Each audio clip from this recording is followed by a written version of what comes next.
Hola, bienvenidos a un nuevo capítulo de Uno al Día, donde la palabra no solamente se lee, sino también se escucha. El día de hoy nos toca leer Hebreos capítulo 9, así es que comencemos. Ahora bien, el primer pacto tenía reglamentos acerca del culto y del santuario terrenal. El tabernáculo fue dispuesto así, en la primera parte, en lo que llaman el lugar santo.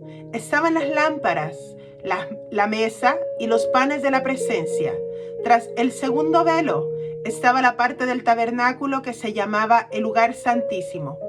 Allí estaban el incensario de oro y el arca del pacto enteramente cubierta con oro. En ella estaban un vaso de oro que contenía el maná, la vara de Aarón que reverdeció y las tablas del pacto. Sobre ella, los querubines de la gloria cubrían el propiciatorio. De todas estas cosas no podemos hablar ahora en detalle. Estas cosas fueron dispuestas así. En la primera parte del tabernáculo entraban siempre los sacerdotes para realizar los servicios del culto, pero en la segunda, una vez al año entraba el sumo sacerdote solo, no sin sangre, la cual ofrecía por sí mismo y por los pecados que el pueblo cometía por ignorancia. Con esto, el Espíritu Santo daba a entender que todavía no había sido mostrado el camino hacia el lugar santísimo mientras estuviese en pie la primera parte del tabernáculo. Esto es una figura para el tiempo presente, según la cual se ofrecían ofrendas y sacrificios que no podían hacer perfecto en cuanto a la conciencia al que rendía culto. Estas son ordenanzas de la carne, que consisten solo de comidas y bebidas y diversos lavamientos, impuestas hasta el tiempo de la renovación.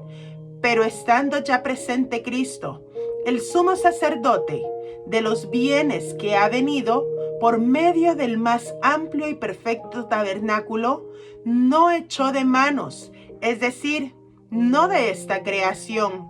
Entró una vez para siempre en el lugar santísimo, logrando así eterna redención, ya no mediante sangre de machos cabríos ni de becerros, sino mediante su propia sangre.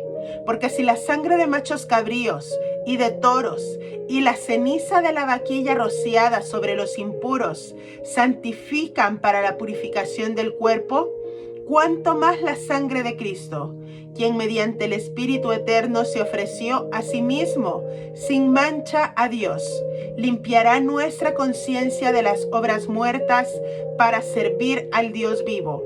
Por esta razón, también es mediador del nuevo pacto, para que los que han sido llamados reciban la promesa de la herencia eterna, ya que intervino muerte para redimirlos de las transgresiones bajo el primer pacto, porque donde hay un testamento, es necesario que se presente constancia de la muerte del testador.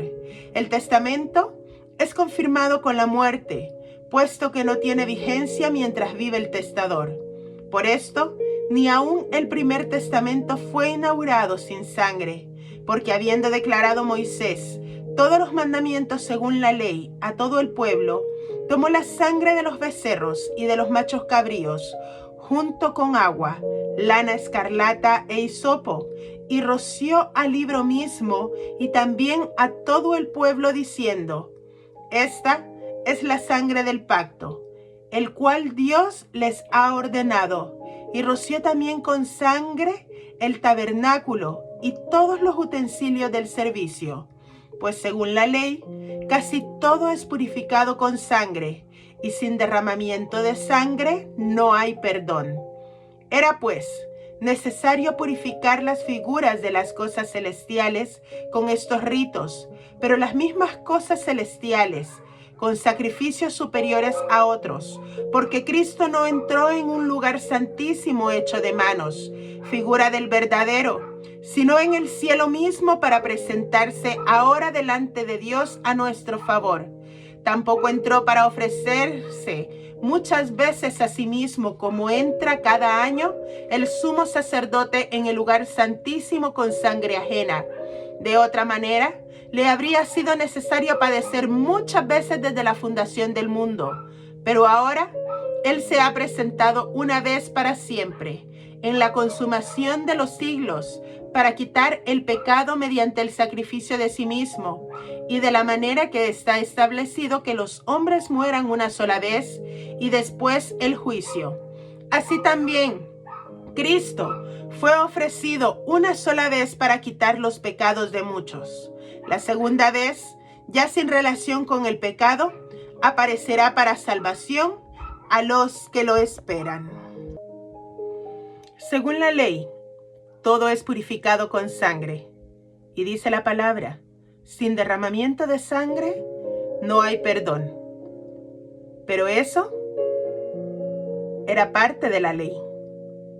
Jesús vino a renovar ese pacto, porque hizo un sacrificio, no como el sacrificio que se hacía una vez al año, cuando el sumo sacerdote entraba para presentar los sacrificios y poder llegar al perdón de pecados por los suyos y por los demás.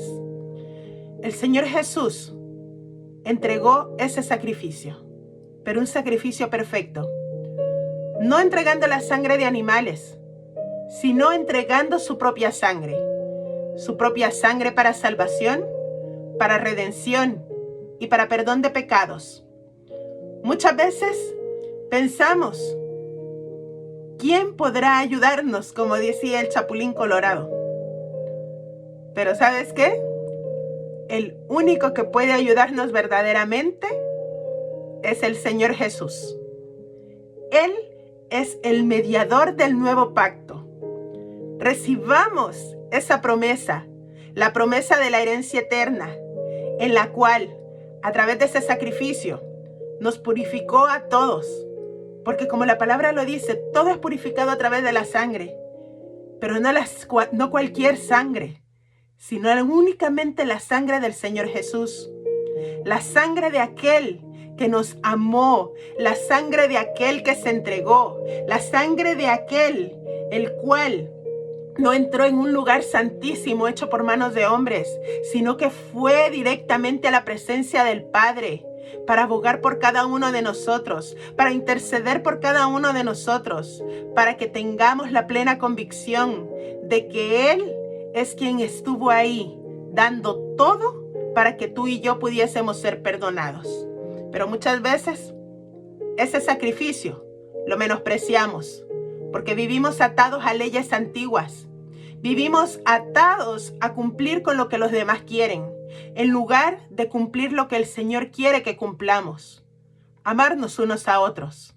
Amarlo primeramente a Él con toda nuestra fuerza, con todo nuestro corazón. Y si lo amamos a Él, es cuando verdaderamente vamos a aprender a amarnos los unos a los otros. Porque vamos a saber de que Él nos ve, Él nos cuida, Él nos protege. Él está siempre al pendiente de cada uno de nosotros. Y así es como nosotros también debemos actuar con los demás, ayudándonos, siendo nobles, siendo gentiles, ayudándonos sin importar la situación o la circunstancia que los demás están viviendo. Porque tú y yo no somos hijos de cualquiera. Somos hijos de Dios. Somos hijos del Rey de Reyes a través del sacrificio de Cristo Jesús. Y si tú te has convertido y te has vuelto su hijo, tienes que entender que todo lo que hay sobre esta tierra es creación del Padre. Y si lo amamos a Él, debemos amar su creación. Debemos cuidar su creación. Debemos edificar el corazón de cada uno de los que están a nuestro alrededor. Porque Él vino una vez para quitar los pecados del mundo. Pero la segunda vez, Él ya no viene para quitar pecados. Viene para salvación de los que lo esperan. ¿Tú lo estás esperando? Porque si es así, aprende a cuidar tu corazón y el corazón de los que te rodean. Que Dios te bendiga. Nos vemos el día de mañana.